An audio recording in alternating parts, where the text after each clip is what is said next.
Hi guys! ఇదొక random video. అంటే ఇందులో తీసిన ఏ వీడియో గానీ, ఫోటో గానీ ప్లాన్డ్‌గా చేయలేదు. ప్రతీదీ అన్‌ప్లాన్డ్. సో, అందుకే దీని టైటిల్ కూడా ర్యాండమ్ ట్రిప్ వీడియో అని పెట్టాం. Hope you guys like it.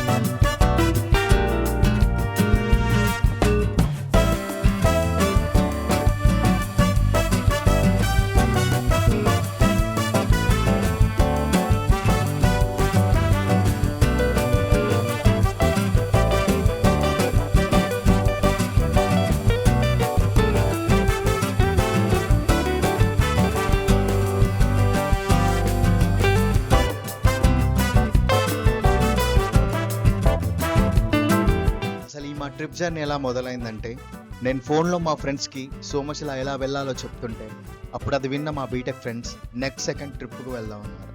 అలా అన్నారో లేదో వీకెండ్ వచ్చింది.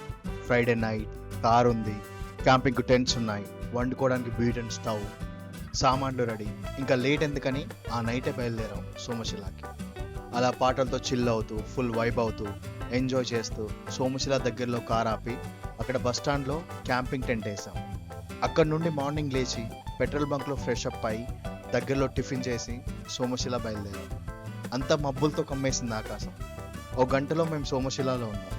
అక్కడ సీనరీస్ చూసి కృష్ణానదిలో స్నానం చేసి అక్కడ కొన్ని ఫొటోస్ దిగాం. ఆ తర్వాత క్యాంపింగ్ గురించి ప్లేస్ వెతకడం మొదలుపెట్టాం. చాలా ప్రదేశాలు తిరిగాం, కానీ ఏది సెట్ అవ్వలేదు. ఇంతలో లంచ్ టైం అయింది. మేము వండుకుందాం అనుకుంటే వర్షం వచ్చింది.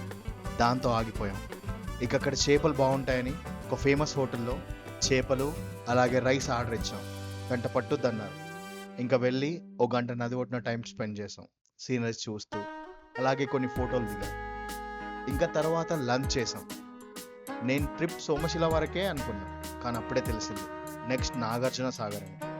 అలా అక్కడి నుండి నాగార్జున సాగర్ వెళ్ళేసరికి రాత్రి 8 అయింది. అక్కడ కూడా వర్షం మొదలైంది. అప్పటిదాకా నాగార్జున సాగర్ చూసే వీలు లేదు. అలా దూరం నుండే చూసి ఆంధ్రాకి పయనమయ్యాం. అది కూడా ముందు అనుకోలే. అప్పటికే ఆంధ్రాలో వర్షపాతం బీభత్సంగా ఉంది. మేము అలా బార్డర్ క్రాస్ చేసాం అంతే, ఇంకా బోర్న వర్షం అందుతుంది. ఆ వర్షంలోనే అలా వెళ్తూనే ఉన్నాం. తీరా అలా కొన్ని గంటల జర్నీ అయ్యాక పిడుగురాళ్ళలో సిఎన్జి గురించి ఆగాం. అక్కడ ఛాయ్ తాగి సిఎన్జి కొట్టించుకొని గుంటూరు వెళ్ళాం. ఇంకా వర్షం పడుతుంది. అప్పుడు ఆంధ్ర అంతా రెడ్ అలర్ట్లో ఉంది. బంగాళాఖాతంలో తుఫాన్ లేసింది.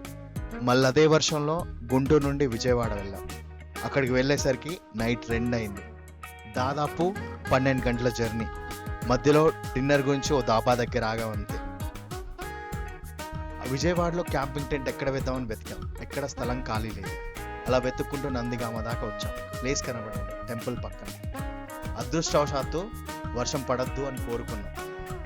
లక్కీలీ వర్షం అంతగా పడలేదు.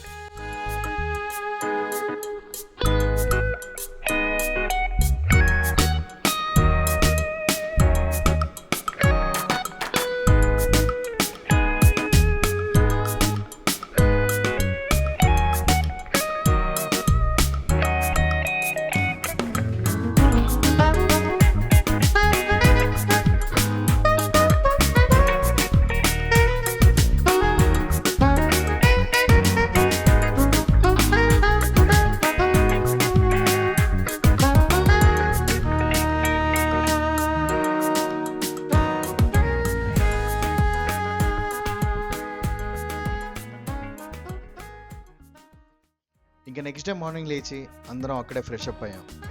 మా ఫ్రెండ్ ఒకడు గుడికి వెళ్ళాడు. వాడు వచ్చాక అందరం విజయవాడ వెళ్ళి టిఫిన్ చేసాం. ఇంకప్పుడు మాట్లాడుకున్నాం మళ్ళీ ఎక్కడికి వెళ్ళాలా అని. అక్కడ టిఫిన్ సెంటర్ వాళ్ళు కూడా అడిగారు మేము మాట్లాడుతుంటే మీరు ఎక్కడి నుంచి వస్తున్నారని. వాళ్ళకి చెప్పాం మేము హైదరాబాద్ నుంచి వస్తున్నాం అని చెప్పి. ఇంకా అలా అక్కడ కాసేపు డిస్కషన్ తర్వాత ఫిక్స్ అయ్యాం విజయవాడలో దగ్గరలో ఉన్న బటర్ఫ్లై పార్క్ వెళ్దామని. అక్కడ 2 అవర్స్ భలే గడిచింది. పార్క్ అంతా తిరిగాం. కొండ మీద ట్రెక్ కూడా ఉంది. ట్రెక్కింగ్ కూడా చేసాం.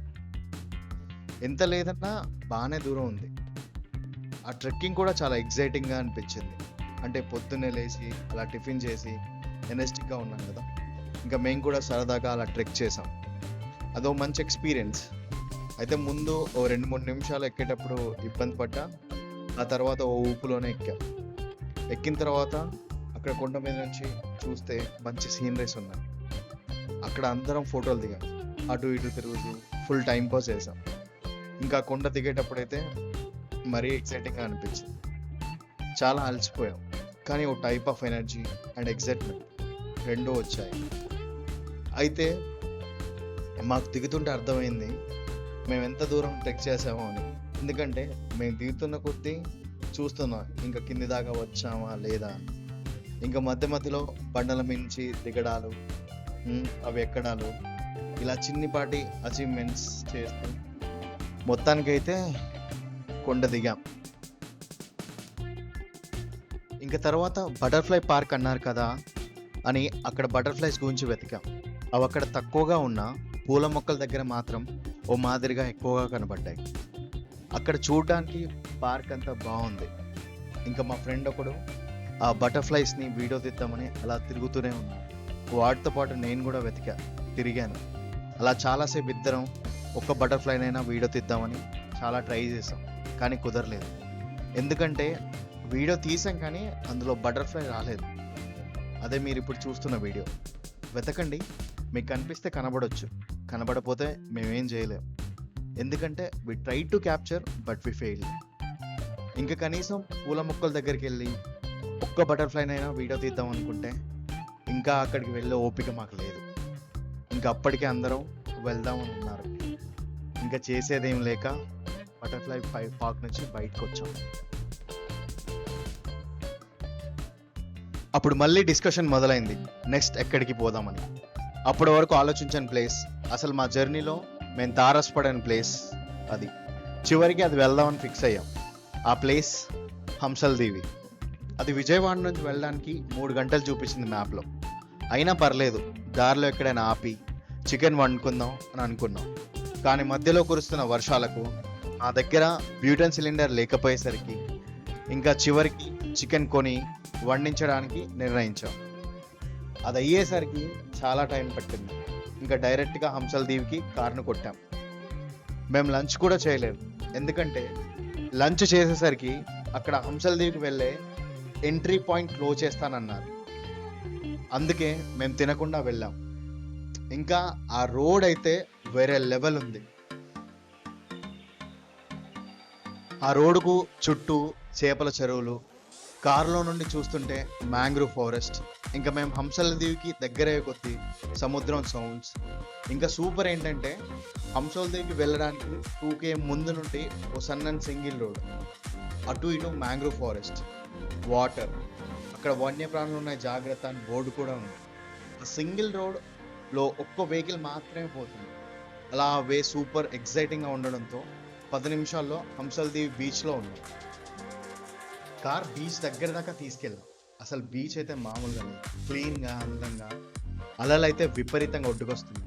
మేము మధ్యలో ఉండి ఒకవైపు సముద్రం, ఇంకోవైపు మొత్తం మ్యాంగ్రూవ్ ఫారెస్ట్. అసలు సీనరీ మైండ్ బ్లోయింగ్. అప్పుడు డ్రోన్ ఉంటే బాగుండి అనిపించింది.